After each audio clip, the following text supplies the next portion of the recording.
Hello everyone, आपका स्वागत है लेट्स एडू आरवाई में। ये हिस्ट्री क्लास है, एनसीईआरटी क्लास 10th है, लेसन नंबर 5 है। और इस लेसन का नाम है मुद्रण संस्कृति और आधुनिक दुनिया। तो दोस्तों, ये भी देखा जा रहा है कि कितने अब इस टॉपिक के अंदर बहुत सारी अच्छी चीज़ें हैं जो आपको समझने में किसी प्रकार की प्रॉब्लम नहीं होगी। और देखिए, ये जो क्लास 10th की एनसीईआरटी हिस्ट्री की अब यहीं पे समाप्त हो जाएगी, जो न्यू एनसीईआरटी है। ठीक है, ऐसा नहीं कि ओल्ड एनसीईआरटी, ये न्यू एनसीईआरटी है। और जिससे कि आप नई चीज़ें सीखने वाले हैं। इसमें बहुत सारे चैप्टर जो इंक्लूड पहले थे ओल्ड एनसीईआरटी में, अब हटा दिए गए हैं। तो जितने लेसन हैं न्यू एनसीईआरटी में, वो उसी को लेकर हम चल रहे हैं। ठीक है, तो चलिए आगे बढ़ते हैं। आप लोग से यही रिक्वेस्ट है कि लाइक सब्सक्राइब शेयर करिएगा। अब इस टॉपिक के अंदर क्या क्या है, इस लेसन के अंतर्गत कितनी टॉपिक है, क्या क्या आपको पढ़ना है, सब सारी चीज़ें पहले ही क्लियर कर दी जाती हैं। देखिए, पहले टॉपिक की देखिए, मुद्रण कला की उत्पत्ति कैसे हुई है और इसका विकास कैसे हुआ। यूरोप में मुद्रण क्रांति, ठीक है, मुद्रण और धार्मिक आंदोलन, मुद्रण और वैज्ञानिक सोच, मुद्रण और साक्षरता, लिटरेसी, भारत में मुद्रण कला का आगमन, भारत में समाचार पत्रों पत्रिकाओं का प्रभाव क्या पड़ा, क्षमा सुधार और मुद्रण, और मतलब स्वतंत्रता संग्राम और मुद्रण, मुद्रण संस्कृत का आधुनिक क्या महत्व पड़ा। ठीक है, तो चलिए शुरुआत करते हैं। मुद्रण कला की उत्पत्ति और विकास कैसे हुआ है। मुद्रण कला का सबसे प्राचीन उपयोग चीन में हुआ। कभी कभी पूछता है तो मुद्रण कला का उपयोग किस देश में हुआ, तो आप बताएंगे चीन में। तो चीन में लकड़ी के ब्लॉकों पर खुदाई करके छपाई होती थी। ठीक है, जो चीन था वहाँ जो मतलब पहली छपाई का कार्य वहीं पे हुआ, तो वहीं पे पेपर का ही आविष्कार हुआ था। ठीक है, वहाँ किताबों और धार्मिक ग्रंथ हाथ से छपते थे। जापान और कोरिया में भी यह तकनीक फैली, धीरे धीरे फैलने लगी। ठीक है, तो पहले अब देखिए एनसीईआरटी में कच्चा सेक्शन की एनसीईआरटी में ही दिया गया, 7,000 साल पहले ही चीन में छपाई का कार्य प्रारंभ हो गया था। ठीक है, वो पर वह तकनीकी अब अन्य देशों में उन्होंने प्रचलन में नहीं लाया। ये धीरे धीरे जैसे जो विदेशी लोग थे एक स्थान से दूसरे स्थान पे पर्यटन का मार्ग करते थे, उन्हीं के माध्यम से धीरे धीरे चीजें फैली दूसरे देशों में। अब देखिए 15वीं सदी में यूरोप में छपाई तकनीक का आगमन होता है, यानी 1500 ईसा पूर्व के। ठीक है, 1455 में योहानेस गुटेनबर्ग ने आधुनिक प्रिंटिंग प्रेस का आविष्कार कर दिया। अब पूछता है कभी कभी आधुनिक प्रिंटिंग प्रेस का आविष्कार किसने किया। योहानेस गुटेनबर्ग ने। ठीक है, क्रिश्चियन में किया 1455 में। नोट कर लीजिएगा, इसकी पहली छपी हुई पुस्तक बाइबल थी। पूछता है इसकी पहली छपी हुई पुस्तक का क्या नाम है, तो आप बताएंगे बाइबल। छपाई तकनीक में पुस्तकों की संख्या बढ़ी और सस्ती हुई।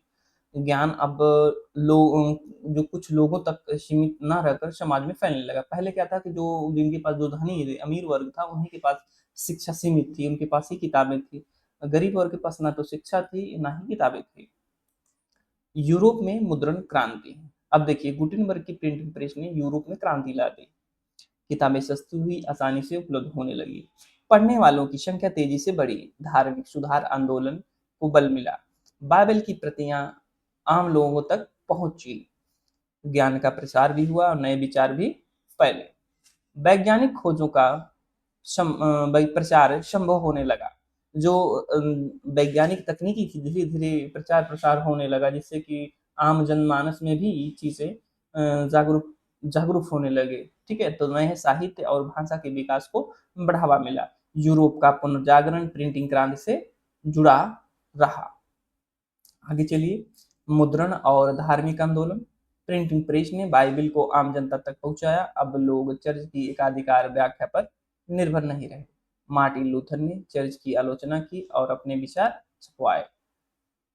उनकी 95 यानी तेजी से फैली और सुधार आंदोलन शुरू हुआ। प्रोटेस्ट अब देखिए इसमें देखिए आप प्रोटेस्टेंट आंदोलन का जन्म होने लगा और धार्मिक एकाधिकार टूटा और बहसें शुरू हुई। कैथोलिक चर्च ने इंडेक्स ऑफ प्रोहिबिटेड बुक जारी की। किसने की? कैथोलिक चर्च ने। ठीक है, बुक का नाम है इंडेक्स ऑफ प्रोहिबिटेड। ठीक है, धार्मिक विचारों पर संघर्ष बढ़ा और मुद्रण ने धर्म को आम जनता से सीधे जोड़ दिया। मुद्रण और वैज्ञानिक सोच। वैज्ञानिक विचारों का प्रसार प्रिंटिंग प्रेस से संभव होने लगा। जो वैज्ञानिक विचार थे वो प्रिंटिंग प्रेस में जब ज़्यादा चीज़ें किताबें छपने लगी तो क्या हुआ कि आम जनता में चीज़ें फैलने लगी। कोपरनिकस और गैलीलियो ने विचार व्यापक हुए। प्रयोगों और खोजों पर आधारित पुस्तकें फैलने लगी। पहले क्या थे कि कुछ प्रथाएं थी, कैथोलिक थे, चर्च थे, ठीक है, धर्म थे, उनके अनुसार किताबें थी। अब देखिए कोपरनिकस और गैलीलियो ने वैज्ञानिक विधियों का प्रचार प्रसार तेजी से होने लगा। पुराने अंधविश्वासों पर चोट पहुंची। जो कहावतें थी, पुरानी धारणाएं थी, ठीक है, लोगों को डरा कर ऐसे हो जाएगा, ये हो जाएगा, वो हो जाएगा, उस पर बहुत तेजी से चोट पड़ी। वैज्ञानिक ज्ञान अब सिर्फ विद्वानों तक सीमित न रहा। सामान्य जनता भी विज्ञान और खोजों से जुड़ने लगी। वैज्ञानिक क्रांति का आधार मुद्रण तकनीक ने ही तैयार किया। विश्वविद्यालयों और स्कूलों में नई किताबों का भी उपयोग बढ़ा। आधुनिक ज्ञान समाज का निर्माण हुआ। 1 मिनट।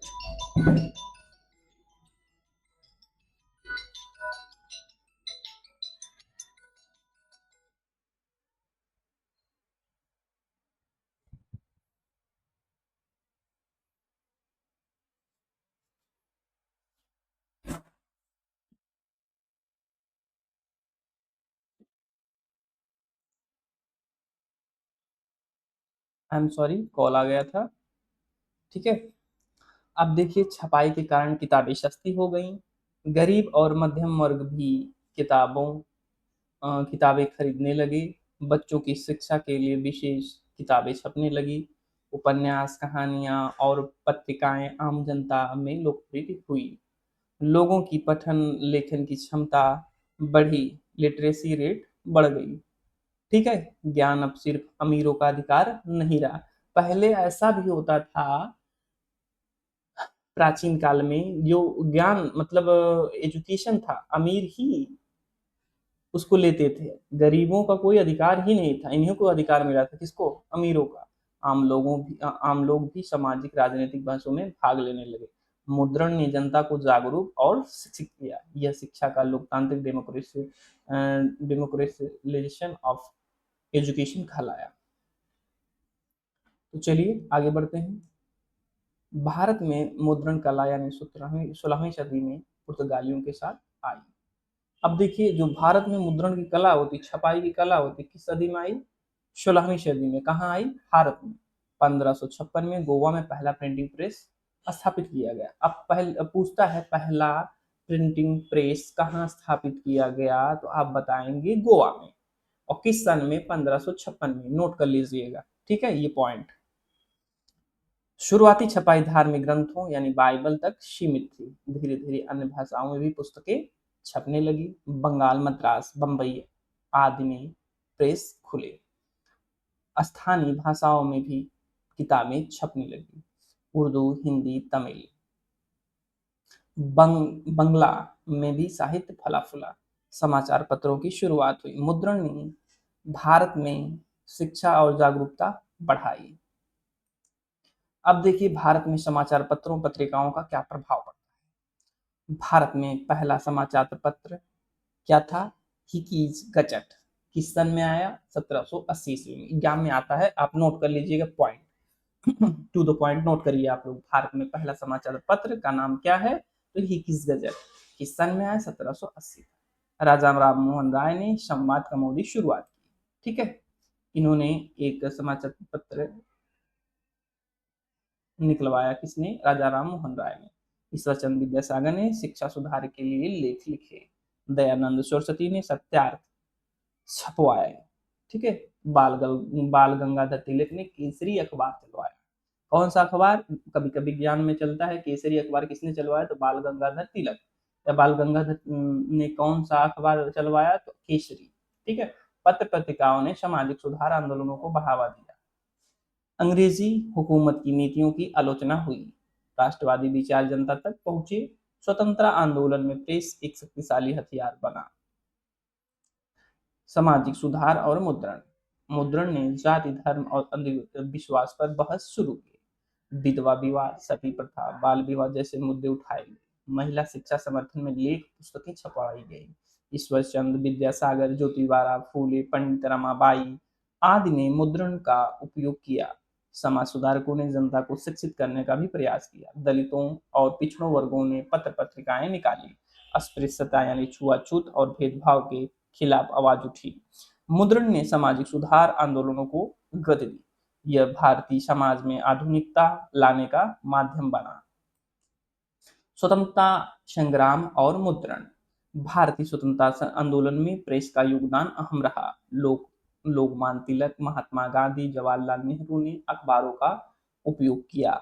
यंग इंडिया, हरिजन, केसरी, अमृत बाजार पत्रिका जैसे अखबार लोकप्रिय हुए। राष्ट्रवाद और स्वदेशी आंदोलनों के विचार फैले। ब्रिटिश सरकार ने प्रेस पर कई बार पाबंदियां लगाई। अब देखिए, एक वर्ना क्यूलर प्रेस एक्ट 1878 में इसी का दमन का उदाहरण है।